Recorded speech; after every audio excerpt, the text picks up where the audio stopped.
Standardized testing is all about the numbers, and your score is the most important number of all. In this lesson, you'll learn all about scoring on the GRE. On the GRE, scores are reported on a scale that's totally different from the other tests, and you'll also have to navigate a complicated system of score reporting called ScoreSelect.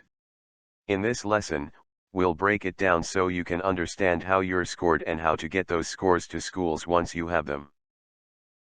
Verbal reasoning and quantitative reasoning are both graded by machine. The machine counts up the total number of correct questions to get a raw score and then adjusts the score for difficulty level through a process called equating. The final equated score is reported on a scale from 130 to 170, with 170 being perfect. The analytical writing test consists of 2 essays, so it can't be graded by a machine. For each of the 2 essays, one human reads it and gives it a score from 0 to 6 in half-point increments. Then, the essay gets plugged into a computer program called an erator.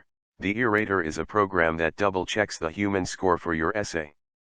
It scores the essay and compares its score to the human score. If they're basically the same, then the first human score is your final score. If they disagree, then a second human reads the essay and your score is the average of the 2 human given scores. Your final score for the entire section is the average of the scores for both essays. That's how the actual scoring works, but once you get your scores, you still have to worry about sending them to your schools.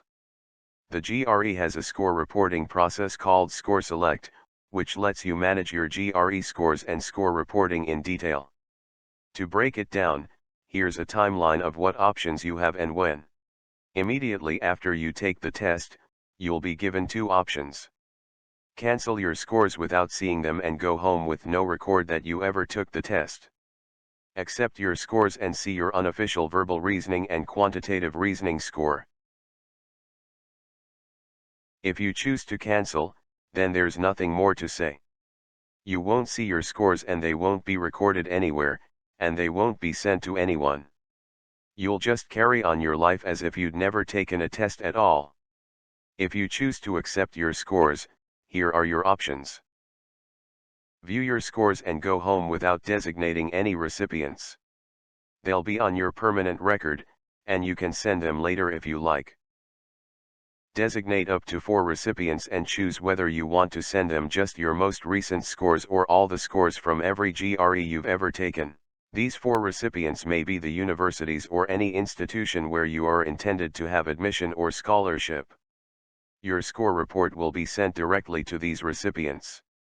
The 4 score reports that you can send on test day are included in the fee for your test, so you won't have to pay anything extra for them. This is the only opportunity you'll have to send any GRE scores without paying an extra fee. So, if you have schools you're sure about, take advantage of it. Official scores take 10 to 15 days to arrive, and once they're up, you'll be able to see them online on the GRE website. If you've designated any schools as score recipients on test day, your scores will automatically be sent to those schools at that point. You don't have to do anything more. But the score reporting saga doesn't end there. At any point after the test, you can also pay to send additional score reports to schools other than the ones you chose on test day for a fee of $27 per recipient. For each additional score report, you can send just your most recent scores, any combination of your past scores, or all the scores from every GRE you've ever taken. Thank you for watching. Subscribe, and press bell icon, for quick intimation of new videos.